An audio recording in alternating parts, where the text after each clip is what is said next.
So I do a lot of sketches based in the medieval period, and it's the joke is a lot of this is, it's titles. But what is the point of a title, and what are these titles? Here's a cheeky vid. So what was the title? Well, the title was just a fancy way of saying how much land you had.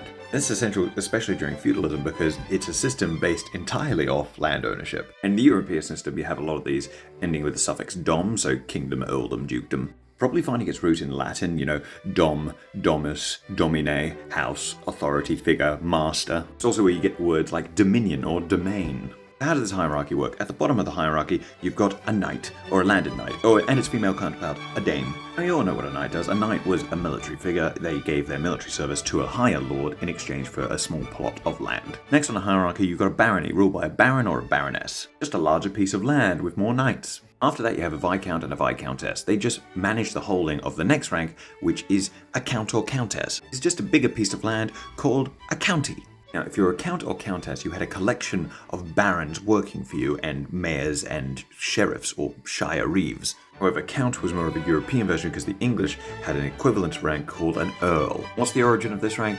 It has a number. On the one hand, you have Earl, which is warrior in Old English, but on the Nordic hand, you have Jarl, which is chief, brave man, nobleman. Next on the hierarchy, you have a marquis or a marquess, coming from the old French marché, march. It essentially meant you were ruler of a border area. And above this, you have a duke or duchess. This is where you start getting into the ruling class. If you were a duke or a duchess, you had a number of counts, countesses, mayors, sheriffs, and marquis working for you. They all answered to you, but who did you answer to? The next rank, king or queen.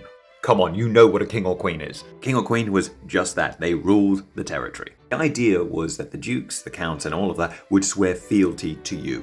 Now, you'd think that that is a pretty clear-cut power dynamic, but it gets very muddy as the period goes on. Because you have the mixing of nobility and royalty, kings and queens marrying down rather than abroad, meaning that these ducal families suddenly had claims on the throne, and they get ambitious. And it also gets complicated because the inheritance laws change. You switch from an inheritance law where all the kids kind of get something, a title, piece of land, to primogeniture where the eldest gets it all. With all this tangent, I forgot the most important rank, emperor, empress. An emperor or an empress it's the highest rank. It usually meant that you had multiple crowns, multiple kingdoms in your empire, and the only authority that was higher than you was God.